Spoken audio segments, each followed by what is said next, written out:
This is Ryan Archidiacono, number 51 for the Chicago Bulls, and this is episode 51 of the Bulls podcast with Marcus Couch and Wyse Black. Go Bulls. Hey, Chicago Bulls fans! It's time for your Bulls podcast.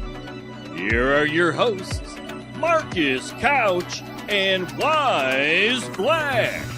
Welcome to the Bulls Podcast, coming to you from bullspodcast.com. This is where we bring you the latest news, reviews, rants, rumors, and opinions on the players, coaches, and front office of the Chicago Bulls. My name is Marcus Couch, and with me is my co-host, Mr. Wyse Black. Yes, sir. What's going on, Marcus? What's happening with all my Bull lifers out there? I hope everyone had a happy New Year, because we haven't spoken since the new year. So I'm just glad to be back on. Let's get to it.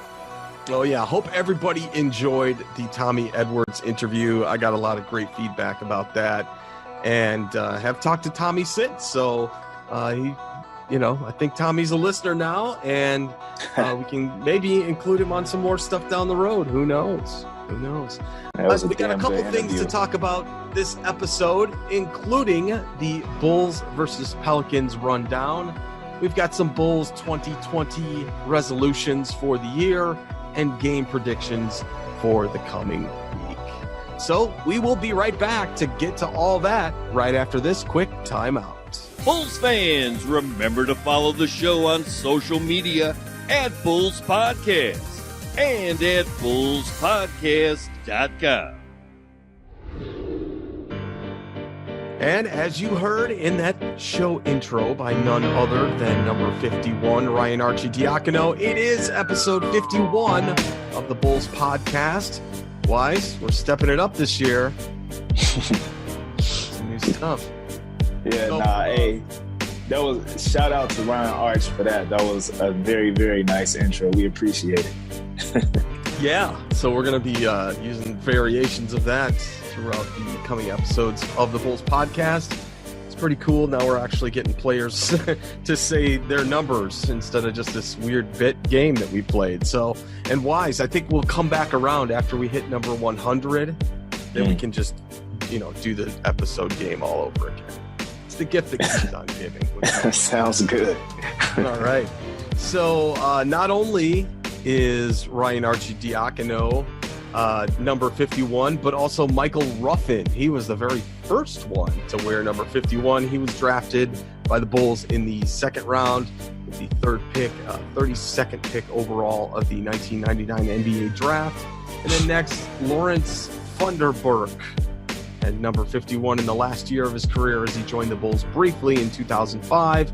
After missing the previous season due to an Achilles injury, he played in 2 regular season games and 5 playoff games for the Bulls in 2005 before closing out his NBA career as the season ended. So thank you to all the number 51s out there. We've got some appearances by some other number 50s coming up in the show, don't we, Wyse? Oh, yeah. Can't wait. Spill the beans, should we?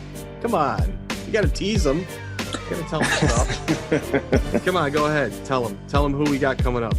Couple weeks. Well, Marcus and I had the pleasure of interviewing the Hall of Famer, the great Artis Gilmore. We legit had the legend Artis Gilmore on the show, and man, I definitely think it's one that you're definitely gonna love this one, because I think we outdid ourselves, man. I don't think we had an interview like that since we've done the show. No. Artis said that he loved it, and man, the same goes for me. But I'm pretty sure Marcus loved it the same. So I mean, yeah, man, it was beautiful. I enjoyed myself thoroughly. Yeah.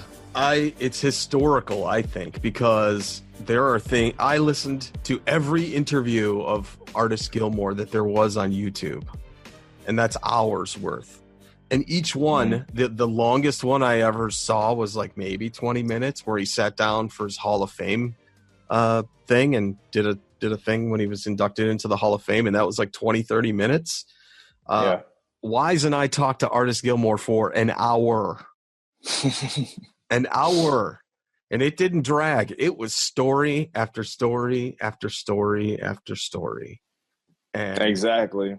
And they were all different. Like, it wasn't any fluff or anything like that. They were all like different stories.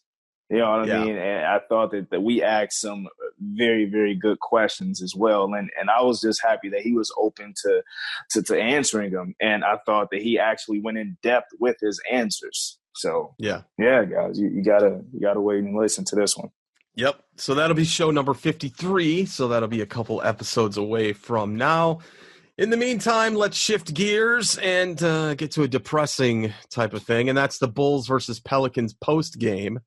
Tonight, the Chicago Bulls took on the New Orleans Pelicans in the Big Easy and lost 123-108. The back and forth contest wasn't the prettiest game either. They struggled to find offensive rhythm while continually turning the ball over.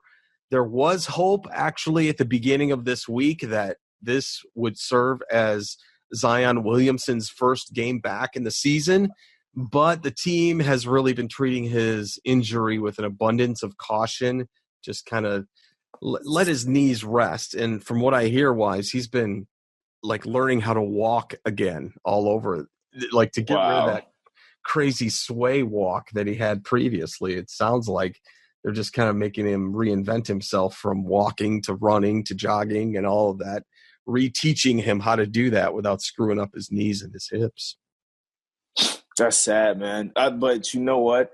It comes as no surprise to me, and I'm pretty sure a lot of other people, because everyone said it. We all said that looking at Zion's stature and just his mass, we all knew that his body wasn't going to be able to like withstand all of that pressure that he puts on his knees. And look, that's exactly what his issue is right now, those knees. So yeah, I'm pretty sure he's going to go through a lot of rehab, and he's going to have to change his body type, like not body type, but his size. Dude is going to have to lose some weight eventually.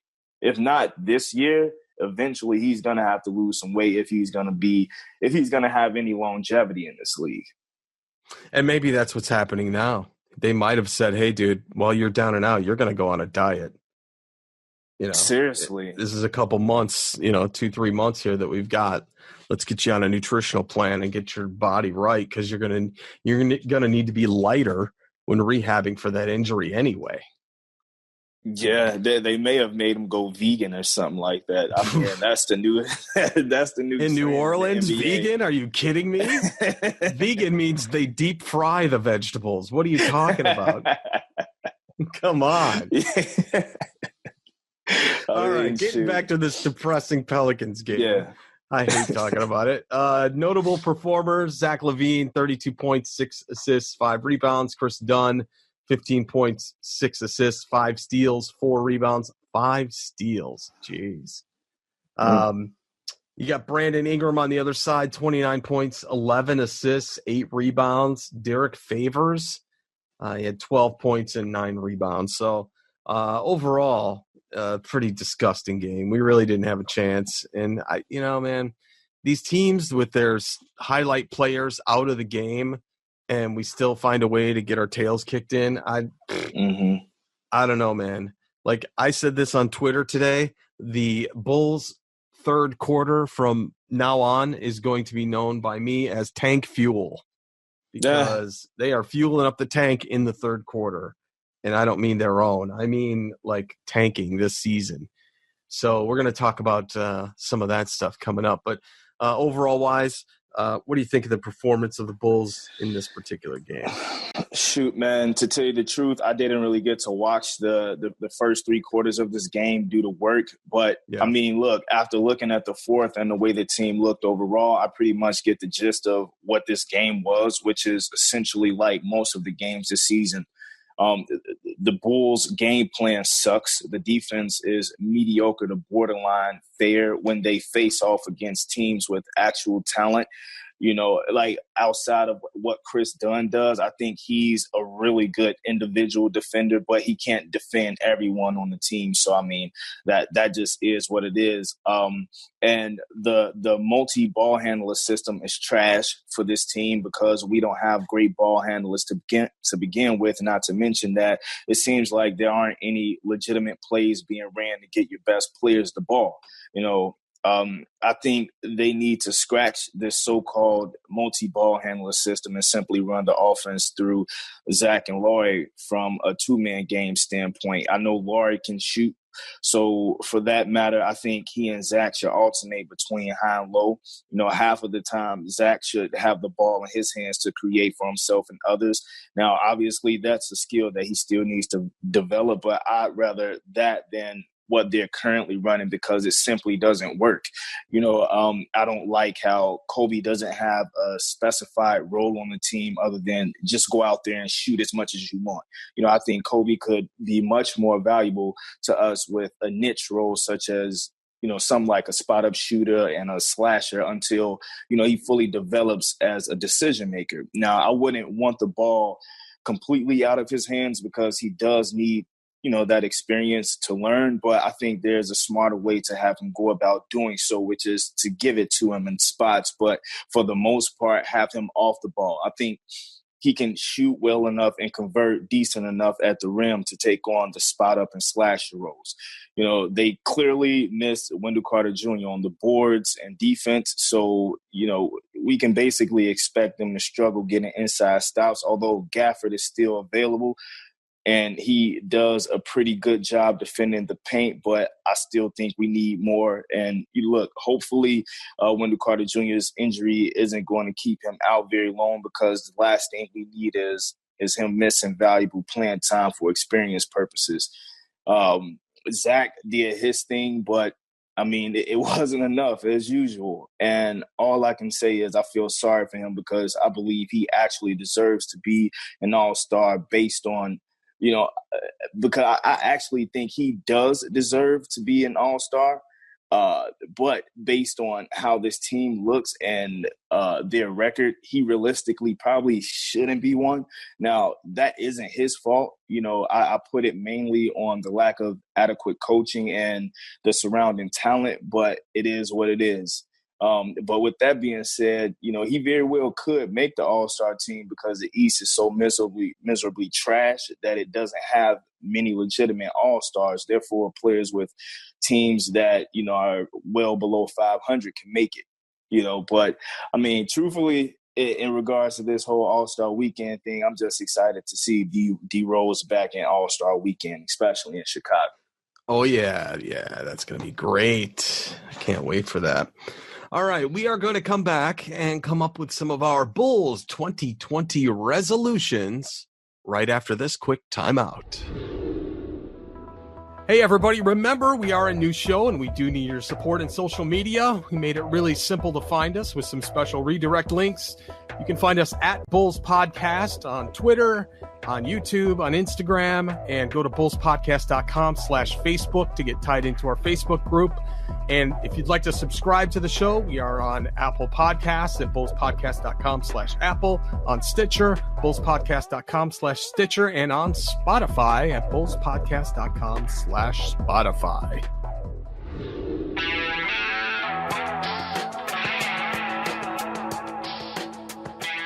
And Wyse, with the start of the new year, we're going to present a number of resolutions for the Chicago Bulls to consider and strive for during the remainder of the 2019-2020 season. And Wyse, I'll kick this one off.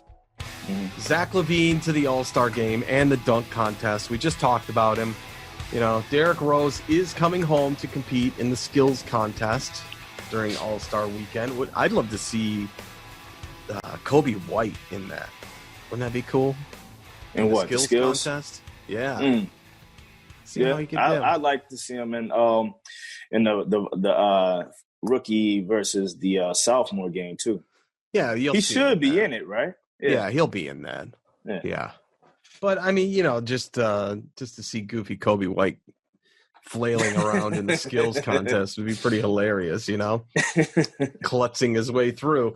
Okay, but Zach, commit to the All-Star Slam Dunk contest, my man. Just say you're going to do it. Stop this teasing thing. I know you're trying to carrot the fans into voting for you for the All-Star break, but come on, man.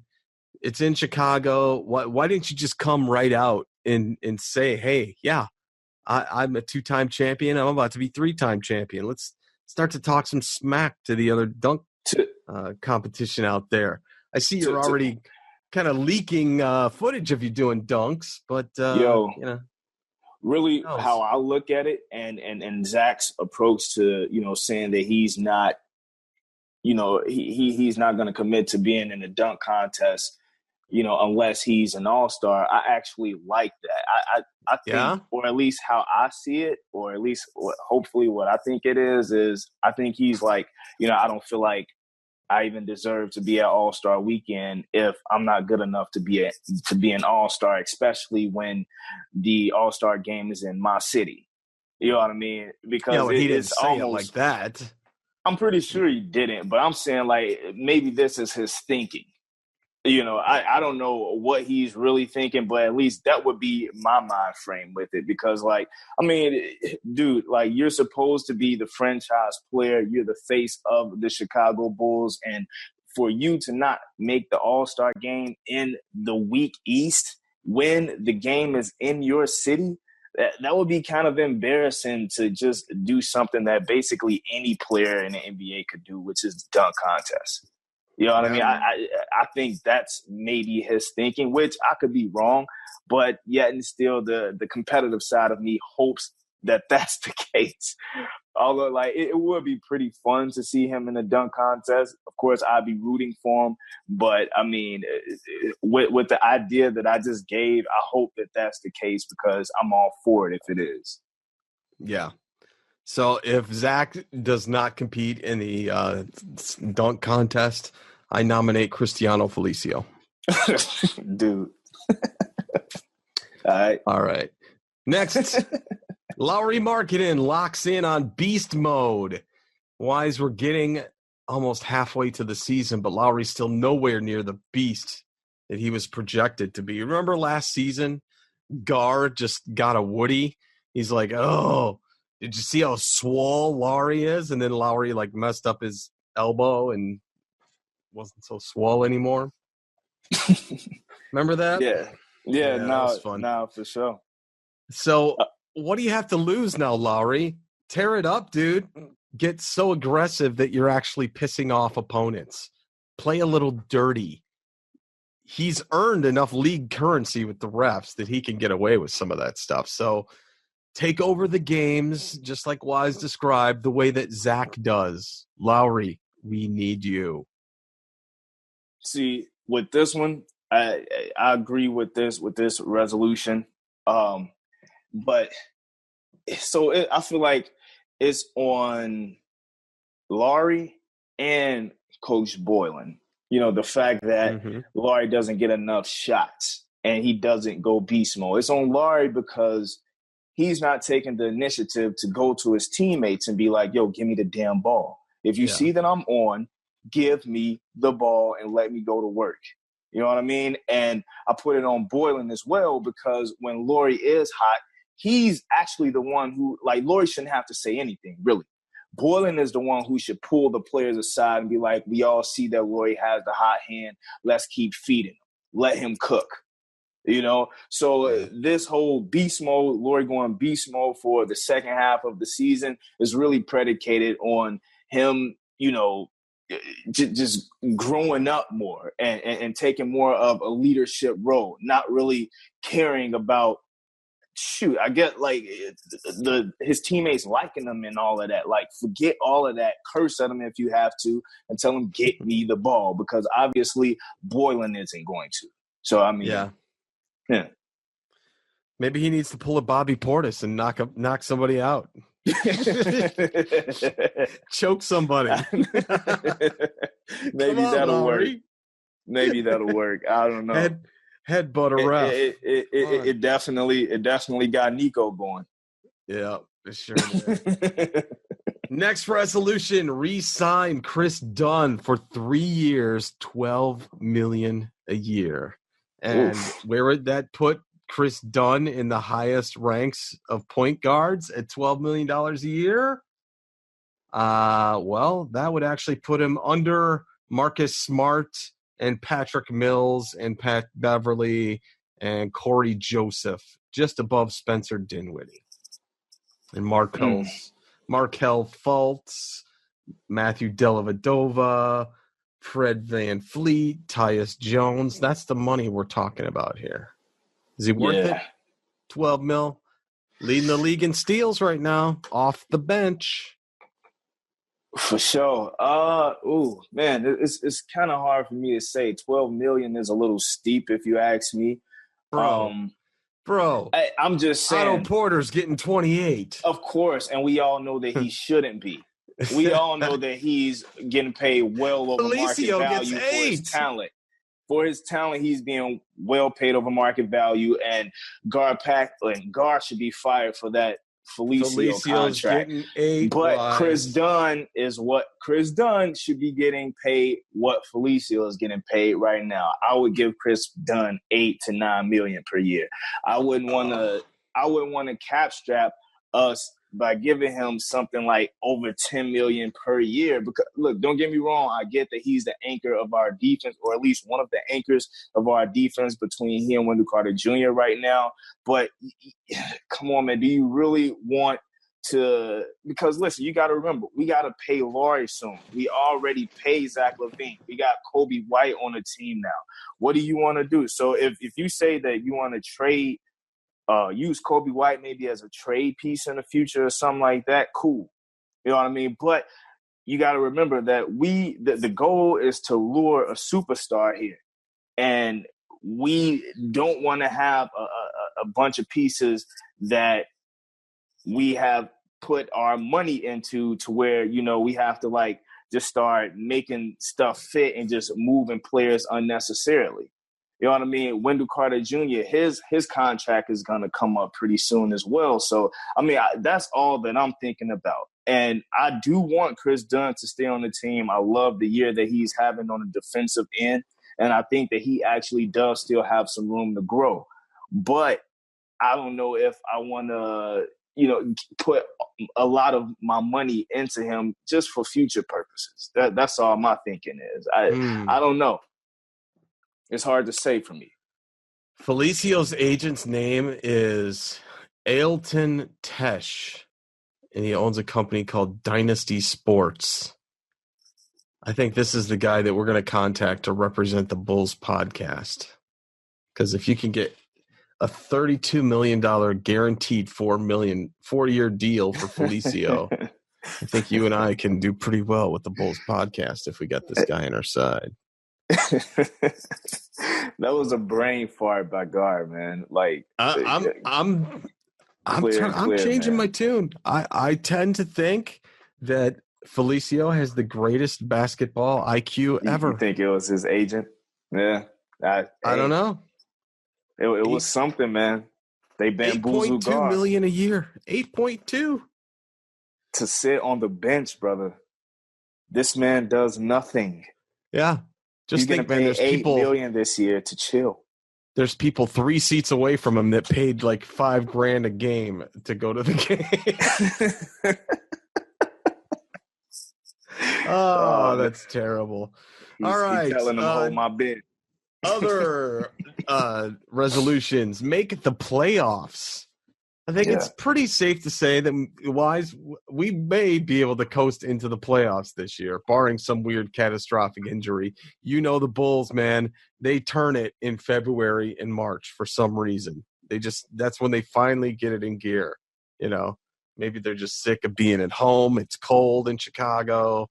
They just want to, they tear it up on the road. Who knows? But they have been putting some pretty good games together in the last month. So if we keep this momentum going, I think we can peek our heads into the playoffs as either the 7th or 8th seed right now. We're not even doing well, and yet we're still coasting on that bubble. So I don't know. What do you think? Let me ask you this. What do you think it would do for us making it to the playoffs? take us out of the lottery and potentially missing the chance to draft another person, and maybe hell, man, we could get number one if we just had one ball in there, right? New Orleans proved that. True And enough. the Lakers proved that. I would still take a number 4 pick next year, even though the draft is somewhat thin. But, they always say the draft is thin, but then guys have, breakouts as far as their career, some of these rooks. So you never know. You never know who you're going to get. Look, man, my thing is, I don't know. I don't necessarily care for us to make the playoffs just because if we do, 9 times out of 10, we're going to be in sub 500 team. And is that really a win? Like, I mean, it's not necessary. It would be a case where it wasn't. Yeah, because we're going to get good killed. Bulls. Exactly. It's going to be a case where it's not good Bulls. It's going to be a thing where it's just horribly bad East. So if we squeak in there, like, how much of a moral win is it really? Like, I would much rather us just focus on player development, to tell you the truth. And I know that sounds really sad because that's what it has been the last 3 years since, we said that we were rebuilding and all that. That's what it should have been. And I think that at this point we should be beyond player development, but guard packs, they kind of really hurt us by extending Jim Boylan. And that is the reason why we're in the situation that we're in now and not being a legitimate playoff team. We're still in a situation where we have young guys who don't know their role on this team, young guys who are just not even developing. Like, I think that Laurie still looks like he did pretty much his rookie year. Yeah. Zach LaVine, I think that he made a bit of a Lowry stride. looks worse. Right.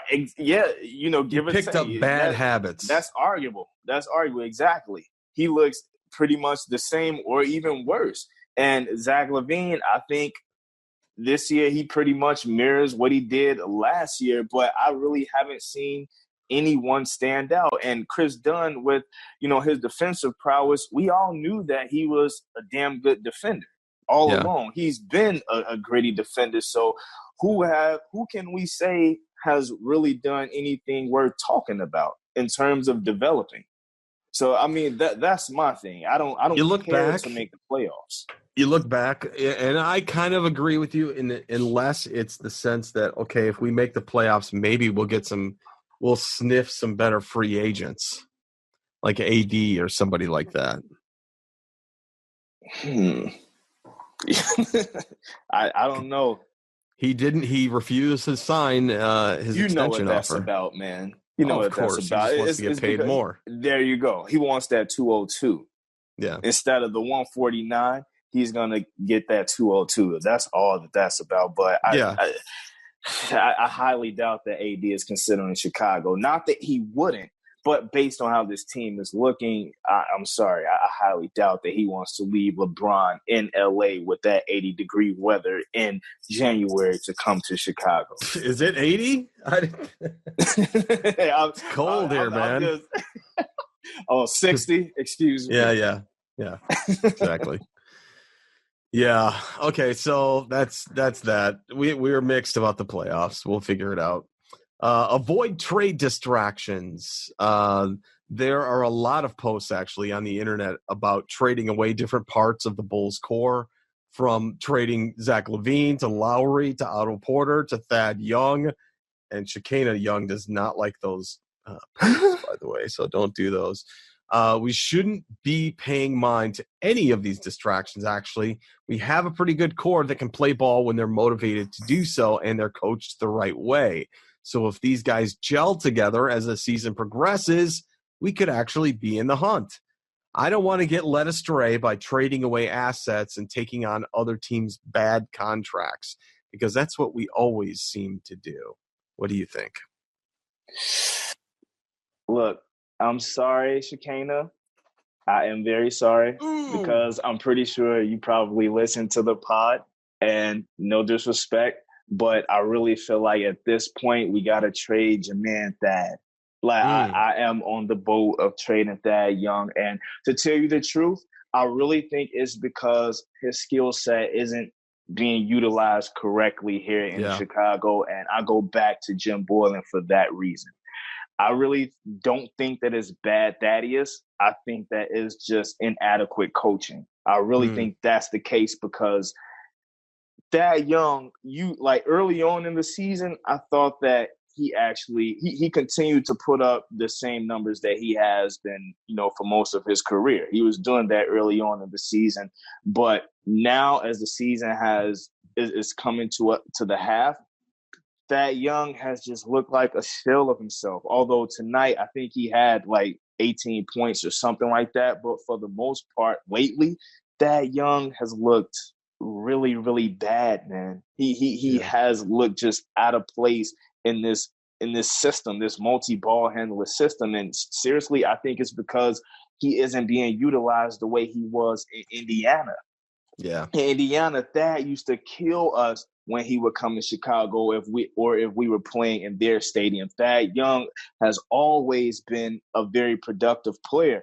But you look at him now, and I mean, he's throwing up shots that are out of his element. He turns the ball over a lot, and I really think that sometimes his defense is lackluster as well. But I really think that it has to do with this whole I think it could be playing mind games on him. Just the thing about the playing time and the fact that this team is really sucky.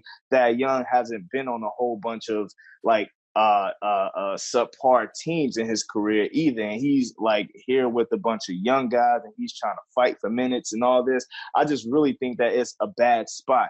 But so my whole thing about trading Thad Young would be really to put him in a better situation, because I really do like Thad Young as a player, and I feel sorry for him having to be subjected to this mediocrity here in Chicago.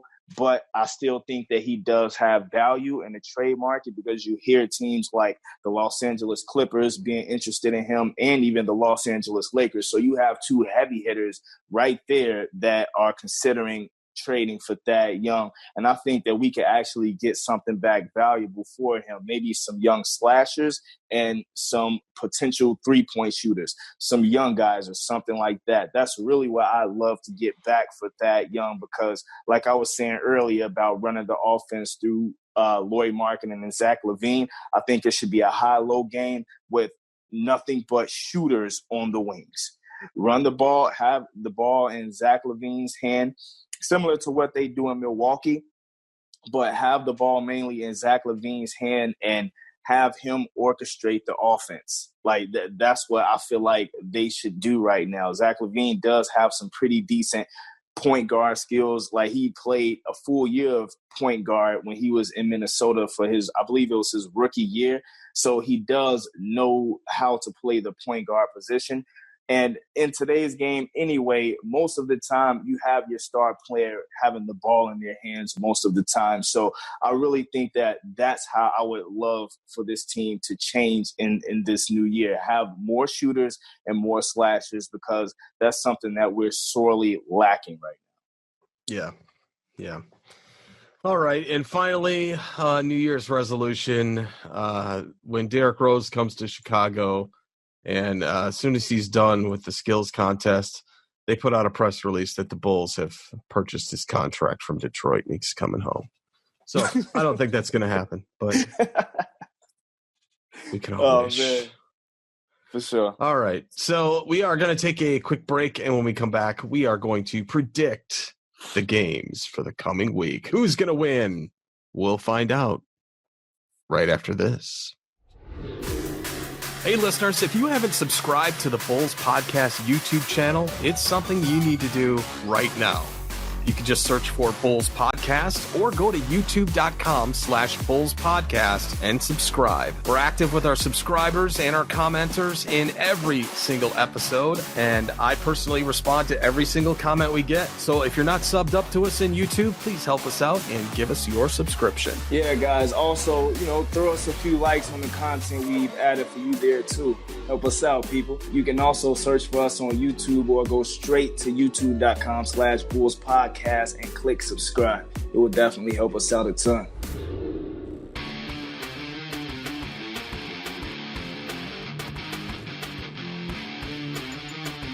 Okay, Wyse, let's predict the next few coming games. Actually, we've got a lot coming up here. Bang, bang, bang, like this weekend. Packed full of Bulls action. Friday, January 10th, 7 o'clock Central Time. The Indiana Pacers visit the United Center. I'm saying the Bulls are going to win this one. What do you think? Going back to Indiana. No, it's here. Oh, it's going to be here in Chicago. Well, in either case, that'll be facing his old team. Hopefully, he'll show out. I think I'm with you. I'll go with a W. All right. They're giving away something. I think that's statement jersey night. The ugly blue jerseys make their comeback. All right. Then the next day, Saturday, January 11th, 6 p.m. Central, the Bulls are going to go to Detroit to Little Caesars Arena. Man, I bet they had good pizza in that arena. Tiny Little Caesars. I think the Bulls are actually going to lose this one in Detroit. I think they're going to win again. All right. Stringing some wins together in Wyse's book.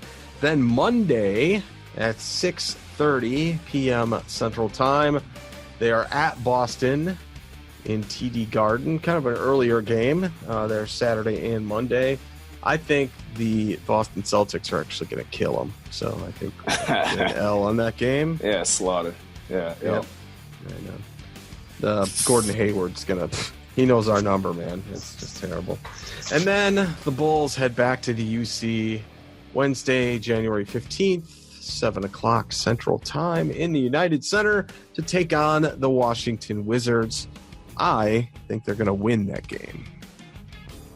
I think Bradley Beal will get us this time. He's not going to lose twice in a row. L for me. All right. Wyse is going with an L. So recapping that. Indiana, Wyse and I both picked W's. Saturday, Detroit. I've got a loss. Wyse has a win. Monday, losses in both columns at Boston.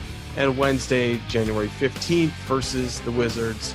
I'm saying a win. Wyse says Beal has none of that in his blood. And he'll take the L for the Bulls. We are going to wrap it all up right after this quick timeout. And you can follow Wyse Black on Twitter and Instagram at radical_creator. On YouTube, just look for Wyse Black. And me, you can follow on Twitter and Instagram at Marcus Couch. Everything show related you can find at Bulls Podcast. And hey, I got Bulls.fm back up and running again. So make sure you check that out. I got a bunch of new podcasts. I got to add the Chicago hot sauce to that. So maybe I'll do that later tonight.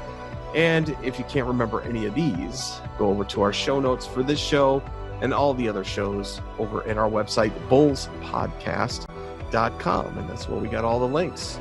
Wyse, what do you think of this episode? Number 51, the Ryan Archidiacono version.